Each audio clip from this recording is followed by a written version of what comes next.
ఈ ఉత్తాన పాదాసన్ ముఖ్యంగా పొట్ట దగ్గర ఉన్న కొవ్వును తగ్గిస్తుంది, థైస్ దగ్గర పేరుకుపోయిన కొవ్వును కూడా తగ్గిస్తుంది. అలాగే ఇది నడుం సమస్యలతో బాధపడే వాళ్ళకు కూడా చాలా మంచి ఆసనం. ముందు మనం ఒక్కొక్క కాలుతో చేసి తర్వాత 2 కాళ్ళతో చేద్దాం. ఇలా నేల మీద పడుకుని 2 కాళ్ళని దగ్గరికి తీసుకుని రండి. చేతుల్ని కింద వైపుకు పెట్టండి. Very good. Breathe in. కుడి కాలుని మెల్లగా మోకాల దగ్గర వంచకుండా మీదకు తీసుకుని వెళ్ళండి. ఇలాగా ఒక 5 కౌంట్లు ఉండండి. ఈ ఆసన చేస్తున్నప్పుడే మీకు తెలుస్తుంది పొట్ట దగ్గర ప్రెషర్ పడుతుందని. మెల్లగా శ్వాస వదిలేస్తూ కాలుని కిందకి తీసుకురండి.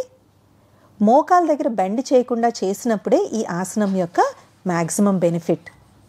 ఇదే విధంగా ఎడం కాలుతో కూడా చేయండి. ఈ ఆసన చేసేటప్పుడు తెలియకుండానే మనం పొట్ట మీద చాలా ప్రెషర్ పెడతాం. దీనివల్ల కాన్స్టిపేషన్ సమస్యలు ఉన్న వాళ్ళకు కూడా ఈ ఆసన చాలా మంచిది. ఇలాగ ఒక 5 కౌంట్లు ఉన్న తర్వాత మెల్లగా కాలుని కింద తీసుకొచ్చేసేయండి. Very good. ఏ ఆసన అయినా ఎంత స్లోగా చేస్తే మీకు అంత బెనిఫిట్ ఉంటుంది. ఫాస్ట్గా చేయడం వల్ల దానివల్ల పొందాల్సిన 100% లాభాన్ని మీరు పొందలేకపోతారు. ఇప్పుడు 2 కాళ్ళతో చేయడానికి మనం ప్రయత్నిద్దాం. కావాలంటే కాళ్ళు 2 అలా లాక్ కూడా చేసుకోవచ్చు. శ్వాస తీసుకుంటూ మెల్లగా 2 కాళ్ళని లేపండి. నీస్ని ఎంత స్ట్రైట్గా ఉంచితే అంత మంచిది. చూశారు కదా, బాడీ అంతా ఒక ఎల్ షేప్లోకి వచ్చింది. ఇప్పుడు కిందకి దింపేటప్పుడు ఎంత మెల్లగా దింపితే అంత బాగా కొవ్వు కరుగుతుంది. చాలా స్లోగా దింపాలి. దింపుతున్నప్పుడు మీకు పొట్టంతా ఇలా షేక్ అవుతున్నట్టుగా అనిపిస్తుంది. అందుకే ఈ ఆసన పొట్ట కరగడానికి చాలా మంచిది. అలాగే లోవర్ బ్యాక్ ఏక్ సమస్యలు ఉన్న వాళ్ళకు కూడా ఇది మంచి ఆసనం. ఇప్పుడు శవాసనాలు రిలాక్స్ అవ్వండి. ఈ ఆసనం కూడా ప్రతిరోజు మీరు 3 నుంచి 5 సార్లు వరకు అభ్యాసం చేయొచ్చు. తర్వాత మనం చేయబోతున్న ఆసనం కూడా మల్టిపుల్ బెనిఫిట్స్ ఉన్న ఆసనం.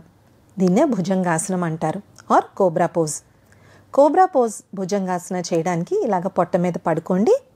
2 కాళ్ళు దగ్గరికి పెట్టి చేతుల్ని ఛాతీ దగ్గరికి ఉంచండి. ఇప్పుడు మెల్లగా శ్వాస తీసుకుంటూ తల, మెడ, షోల్డర్స్, చెస్ట్ ఎత్తండి. మీరు కొత్తలో చేసినప్పుడు ఇంతవరకు చేయండి. 1 or 2 వీక్స్ మీకు అభ్యాసం పెరిగిన తర్వాత చేతుల సహాయంతో మొత్తం పొట్టని కూడా ఎత్తడానికి ప్రయత్నం చేయండి. Let's begin. Final position. తలను మీదకెత్తండి. కాళ్ళు 2 దగ్గరకు ఉంచాలి. ఈ ఆసన వల్ల పొట్ట దగ్గర ఉన్న కొవ్వు బాగా తగ్గడమే కాకుండా బ్యాక్ కూడా చాలా స్ట్రెంథన్ అవుతుంది. పిల్లల్లో కూడా ఈ ఆసన చాలా బెనిఫిట్స్ని తీసుకొస్తుంది. ఇప్పుడు మెల్లగా శ్వాస వదిలేస్తూ కిందకి రండి.